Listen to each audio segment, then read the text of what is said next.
Pripyat, a name synonymous with disaster. Once a bustling city in Soviet Ukraine, now an eerie ghost town, frozen in time.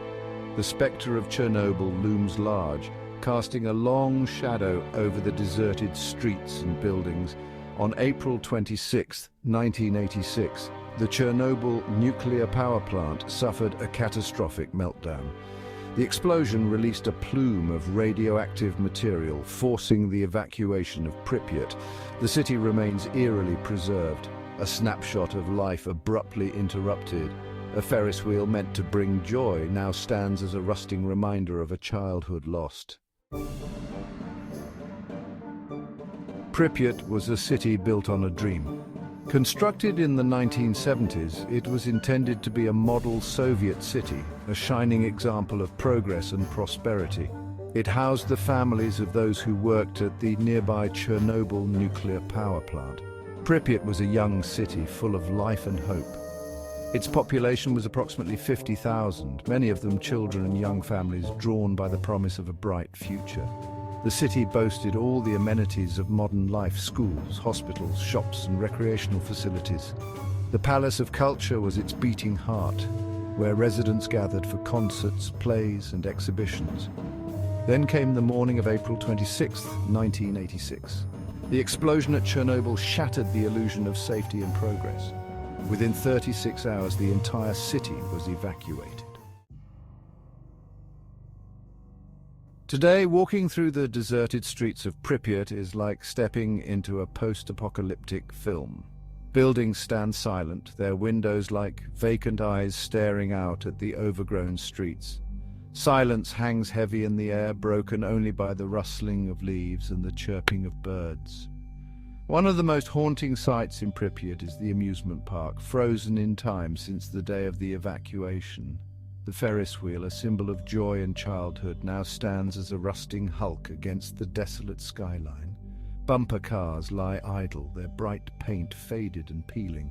Schools stand deserted, desks still cluttered with books and notebooks. Hospitals still contain beds and medical equipment, as if frozen in time from the day the last patient was evacuated. The most poignant reminders of Pripyat's past are the personal belongings left behind in the rush to evacuate. In apartments, furniture remains untouched, covered in dust and decay. Dinner plates sit on tables, meals interrupted. Beds remain unmade, as if their occupants just stepped out for a moment. Toys lie forgotten on the floor, silent witnesses to the abrupt end of childhood dreams. Dolls stare with vacant eyes, their once bright clothes faded and torn. In a child's notebook, a half-finished lesson is a chilling reminder of the life interrupted. These personal artifacts whisper stories of the families who lived here, the lives they left behind. They offer a glimpse into a past abruptly shattered, a future forever denied. Despite the haunting silence, life has returned to Pripyat in an unexpected form. Nature, resilient as ever, has slowly begun to reclaim the city. Trees sprout from cracks in the pavement, their roots snaking through concrete and asphalt. Vines crawl up buildings, their emerald tendrils slowly enveloping the structures. Wildflowers bloom in unexpected places, their vibrant colors a stark contrast to the gray concrete.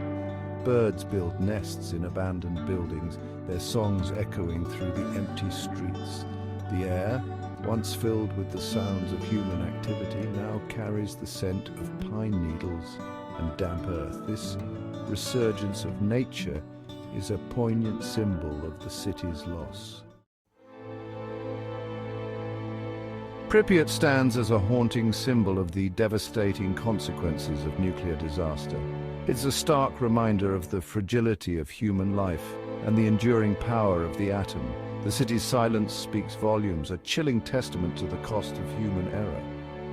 But Pripyat is more than just a ghost town. It is a stark warning for future generations. It compels us to remember the human cost of technological disasters. The city stands as a silent monument to those who lost their lives and those who continue to live with the consequences of the disaster. The silence of Pripyat is a deafening call for a safer, more sustainable future.